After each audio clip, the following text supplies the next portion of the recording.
getting exciting, guys. 40 days to go until Eurovision 2023 descends on this place, the M&S Bank Arena, and we get to go inside today to see how the set build is going. The stage is up, the lighting is going up as well. There's a massive team inside from all over the country who are bringing us this incredible show to our city. Come inside as we continue to count down to the contest.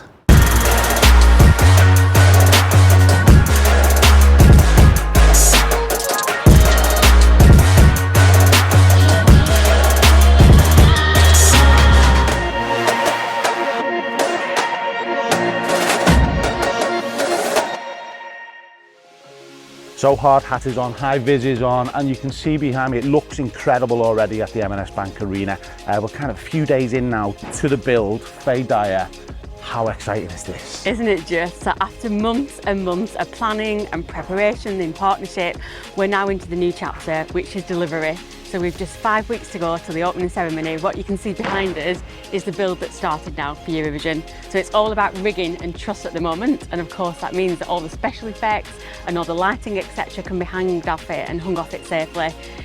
So really exciting couple of weeks to go as we see everything get built. So from the commentator booths that you can see up at the top, to the green room down at the bottom, to the stage that's going to really come out into the audience that you can see starting to be built behind us. So really, really excited and so proud of everybody for getting us to this stage in the planning. How are the team feeling? Because you've got a great team here at the ACC as a whole, and the excitement's been building for months. They must be ecstatic right now. They are. I am so lucky. I've got such an experienced and talented team, and they're an absolute delight to work for. They are just really ambitious, they're really passionate, and they are so committed in making sure that this is the best Eurovision ever. So the keys have kind of been given now to the BBC and to Eurovision. So they've, in a way, taken over the complex. Why does it take so long? Why? Because Elton John come and turned it around in a night, but why do they need the keys for 5 weeks? Because it is such a big show. I mean, it really is like nothing any of us have ever experienced before. And the amount of things that they're needing to build from an infrastructure perspective is way beyond anything that a typical arena has ever seen or dealt with before. And of course, you know, safety and security is at the forefront of everybody's minds. So as we go, it's test, check. You know, a lot of time built in for the technical rehearsals to make sure that when we come to the world stage, and there will be 160 million people watching Eurovision, that everything is perfect and we're doing justice not just to ourselves but to Ukraine and its people as well. If you've got a ticket, what can you expect? Because some people have been really lucky, some not so, but lots of people will fill this arena in that full week of the build-up. What can they expect? They will. So don't forget, there'll still be in excess of 50,000 people that will get to come and have a ticket and be part of Eurovision. So they can expect the warmest of welcomes, you know, from the smile on arrival to the wave goodbye, a really inclusive atmosphere and an immersive, just sensational experience to be part of the audience. But of course, Eurovision is much more than what's just going to happen in the Liverpool Arena. It's also about what's happening around the city. So there's been so many announcements, hasn't there, over the course of the last couple of weeks, including the fact that there's 24 cultural events that are going to be happening around the city, or cultural installations, 19 of which are in partnership with Ukraine. So the whole city is just going to be alive and joyous.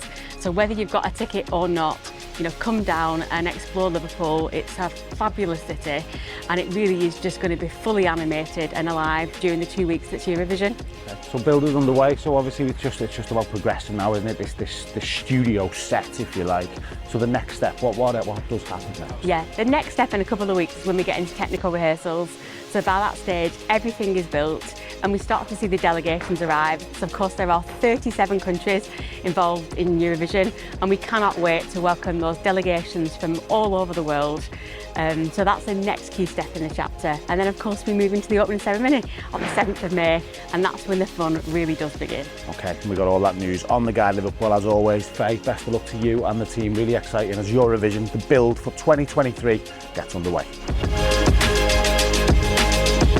So Gary Beestone, you've got a big job in terms of Eurovision 2023. Tell us what you do, tell us what your role is. So my role is working for BBC Studios as technical director, so I oversee the delivery of everything that needs to happen before we get to the shows. So making sure that all of the set, the lighting, the video, the staging, all of those things are ready to go for when the delegations arrive. This is a big job. We can't stress this enough. How many people are working here? How long will it take? Tell us the logistics. So there's a huge team of people working on the project, from riggers that you can see working down there now, staging contractors, lighting, sound, broadcast, security, cleaning, all of the logistics that go into delivering an event of this scale and this size. In terms of schedule, we've had about a week in the arena, so we just got the initial staging and rigging in. The next 2 weeks are all about building the massive stage that delivers the show, with all the video and integrating all the lighting and sound. And then we have a week of broadcast and getting in all the cameras and all the specialist grip equipment to deliver a show like Eurovision. And then we have 2 weeks of rehearsals to get everything absolutely right before we go into a week of where we run the show 12 times, 9 times with a live audience. Wow. Tell us what's next. Building the rest of the staging, obviously, there's a huge amount of overlay to go onto the stage. You know, there's a full video floor. There are 7 automated flying video screens that are part of the action. We've got a full video ceiling. We've got nearly 2,000 lights to install in the arena, none of which are here yet. Audio system for the audience watching, and then all of the broadcast equipment. So although whilst right now it looks like there's not much to do, by the time we get to see what happens on the night, you'll see how much infrastructure goes into it. Okay, listen mate, really exciting. We'll let you get back to it. Best of luck for the next couple of weeks, and we'll see you in May. Thanks very much. Cheers, thank you. Okay, so I've found the boss, the man who's responsible for all of this happening behind us. James, tell us what you do. Tell us what your role is. It's all my fault. So my job is, so I work with BBC Studios. So I've been working on Eurovision since September last year. So when I started, there was just a team of 4 of us. And so the first thing that we needed to do was to put together a creative. So to look at the set, what the set looked like, what the lighting looked like, all of those things. So we hired our production designer, Julio Hamidi, who had just done the Grammys at that point, and came up with the concept. So the idea, his whole kind of like vision, our vision was to kind of depict and embrace. So the whole thing was that the UK were embracing Ukraine because we're staging this on behalf of Ukraine. And then my job, my task is to actually take that and put it in here. So to make this happen. So to put together a team of people that can actually translate something from a picture, from a rendering, to what you can see here. So I know that you've spoken to Gary Beestone, who's our technical director, but we've got a team of people that have done the MTV Awards, the Brits, the BAFTAs, opening and closing for Commonwealth and for London 2012. We've got the best people from all over the UK. People coming in from the Ukraine, and that's my job, if you like, is to get everybody in to do the work.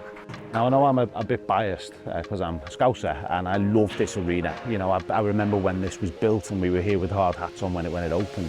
Is this a good space to do this from? Is it a good space to work from? It's a really, right, so first, right, so there are 2 things with the building, right, so there's the physical structure of the building, and this is such a great intimate arena, this is. So like if you go into the O2 sometimes you can kind of like lose that intimacy and the scale starts to dwarf the show. The scale of the venue starts to dwarf the show. We won't have that in here. It's going to feel really immersive. The second part of any building that you go into, and I actually did the MTV Awards here when it opened, but the second part is the team of people, because if the team of people that are working for the venue are not helpful and not knowledgeable, then it makes the job twice as hard, and the team here have been absolutely incredible. When we've got like May Muller or someone on that stage singing and it sounds good, it looks great, will you relax then, or is that the point where you will? I'll relax at the end of the grand final when the voting's finished, because that's it.